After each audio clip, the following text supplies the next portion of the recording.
Okay, in the world of ecology and of natural resources, whether it's agricultural land or fresh water or even, say, lithium that's in the ground that you want to extract in order to make batteries for renewable power, right? At the end of the day, there's a fundamental master resource, which is energy, right? Because energy is required to get any value or make any use out of anything that's in the natural world. So for any civilization, the master resource is always energy in whatever form it happens to be in.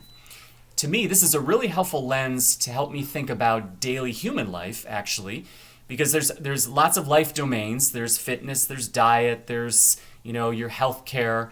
But at the end of the day, I think one of the primary master disciplines in human life is investing. And I don't mean this in the narrow sense of buying and selling stocks. I mean investing as sort of a skill of recognizing opportunity or having the ability to recognize whether a decision is good or bad from a financial standpoint, such that your family has financial resources in the future to solve problems. And so to me, investing is actually a master skill of human life.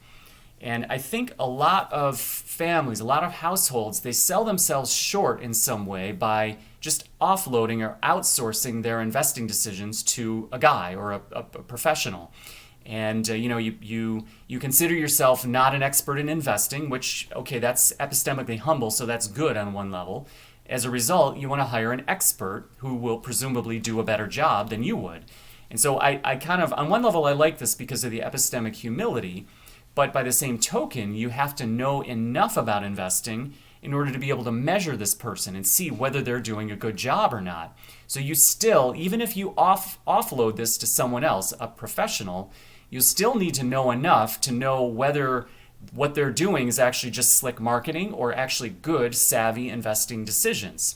And so in other words, it still requires a level of competence and an improving level of competence for you.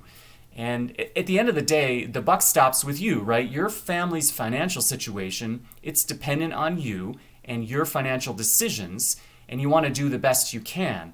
So the fundamental skill is really recognizing opportunity.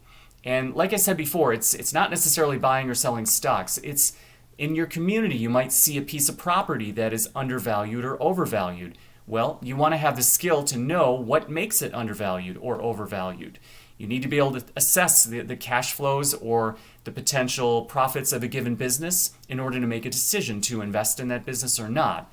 And this is sort of the same fundamental domain that happens with buying or selling stocks, or even making financial decisions with your family. Do you pay down your mortgage or not? Do you put extra money into your IRA or not? And these are investing decisions. So I consider this a master skill, a master domain. We should all be working on it. And even if you do hire someone to do your investing for you, you want to know enough about it to be able to measure whether they're doing a good job or not. And this, again, it gets back to you're developing this master skill.